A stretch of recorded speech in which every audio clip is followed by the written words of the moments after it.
Hello Universe, Josh here.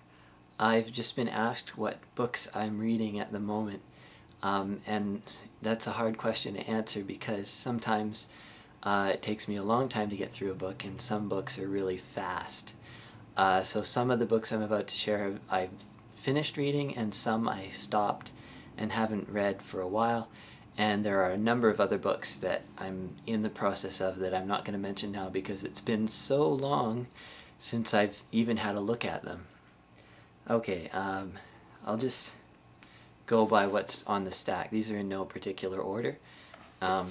We have Virtual Light by William Gibson. It is a cyberpunk, I believe, and I'm only that far into it. So a couple chapters in, 4 chapters in.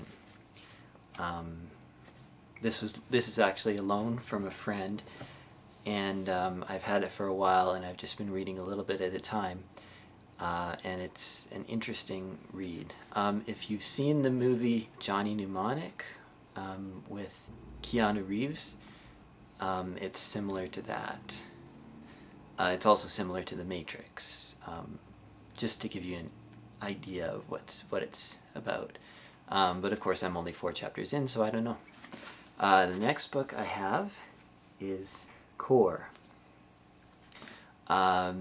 This is a book about traveling to the center of the earth and building a big machine that goes all the way down to the core of the earth to restart the magnetic field, because I guess it stopped for some reason. Core was written around the early 90s, so I would have been 10 years old or so.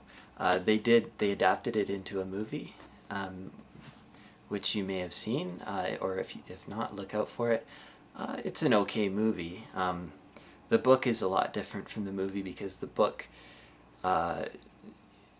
describes a much larger project. It's basically, it has to be an international effort because, you know, drilling to the center of the earth is something that is on a bigger scale than anything that's ever been attempted by humanity, even going to space. It might be comparable to a trip to Mars, I guess, but the technology and materials don't exist.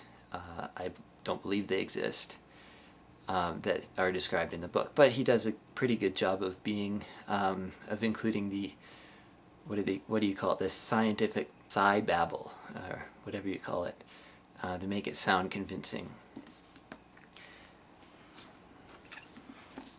This one is one that I've been reading the introduction to. This is an interesting book. Like, it's, I know, yeah, you're reading the dictionary? What? No, but it's got several essays at the beginning. This is an updated version from something from way back in the 30s. It was originally written. Do we have a name on here? Okay, yeah. Clement Wood is the author of this one. The Complete Rhyming Dictionary. Let's see if I can give you a picture of what it looks like. For example, you know, you get these kind of, that's what it looks like. It organizes all of the words by the ending of them. Now, that has its uses, but the most useful part of the book to me was the essays in the beginning. The essays at the beginning of the book describe how to do poetry and different kinds of meters and different kinds of forms. And how to properly use rhyme. And when it says properly, that can be interpreted however you like. I mean, there's an absolute perfect way to do rhyme, and that's when it exactly rhymes. And then there's, you know, Forrest Rhymes. And the book is, this book is not dealing with forced rhymes. It's only dealing with those perfect rhymes. And of course you can use forced rhymes in your poem if you want, or you can use perfect rhymes. And this fellow seems to fall on the side of believing that you always have to use perfect rhymes. If you use rhyme at all, it should be perfect. But, you know, there can be disagreement with that. Or if you want to achieve an effect, you can change it. Change it up and use near rhymes or whatever you want. The other book I finished this one just the other night. Fear and Loathing in Las Vegas by Hunter S. Thompson. This is a very funny book. It's twisted, you know, so you have to have a twisted sense of humor. But it's all about taking drugs and freaking out and just behaving badly, which I would never do. But it's just a lot of fun to read. Why is this on my stack? NaNoWriMo. This is my book, which I've been writing in. Yeah, I won't go into what it's all about because that would probably bore you, and that's how far I am. I haven't gotten very far in that. If you want to find out more about this, there's a link in the sidebar on my left.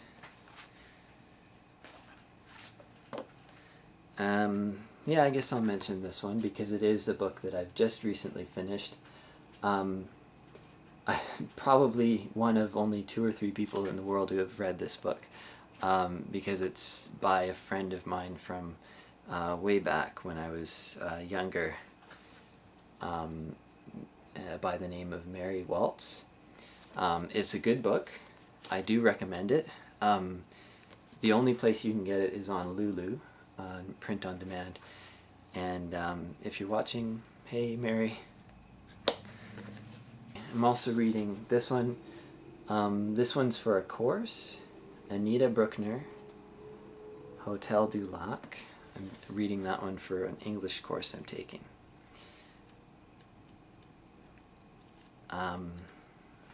Only partway through that one. It's about a lady who goes on a retreat to a hotel by a lake in Switzerland. And she does things and whatever. Here's another book I'm reading. I'm in the process of reading. There's no bookmark in it yet, but I'm a few chapters in anyways, working on it. A Confederacy of Dunces, John Kennedy Toole. He died shortly after he wrote this. It's a funny one. I don't know what else to say. I do recommend it. And it was recommended to me by someone else on YouTube. I forget where I saw that. Maybe TJ's videos. Here's another one I'm reading, or actually I finished reading it. This is a weird book, Women as Lovers by Elfriede Jelinek. It's set in Austria, I'm pretty sure. It was originally written in German and translated to English. And it's kind of negative, if that's the word to say. It has a very dim view of human nature.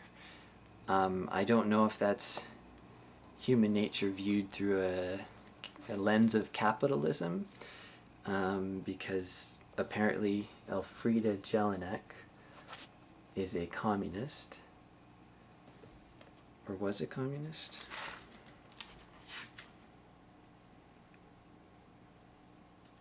Is a communist.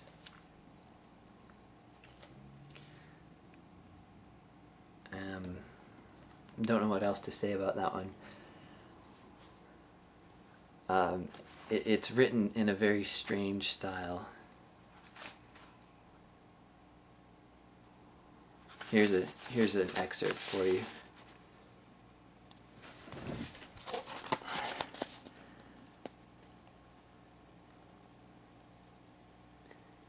Oh, and here's one more book that I've been that I'm reading. The God of Small Things by, I don't even know how you would pronounce that. Arundhati. Roy? Maybe? Oh, there's her picture on the back of the book. I think she's pretty cute. Let's see. I like this one especially. It's also for a course that I'm doing. I like this one because she's very poetic and very visual, and that's always nice. Of course, most books are visual. And that's all the stuff that I'm reading, like in the process of reading right now. So that's the end of the video.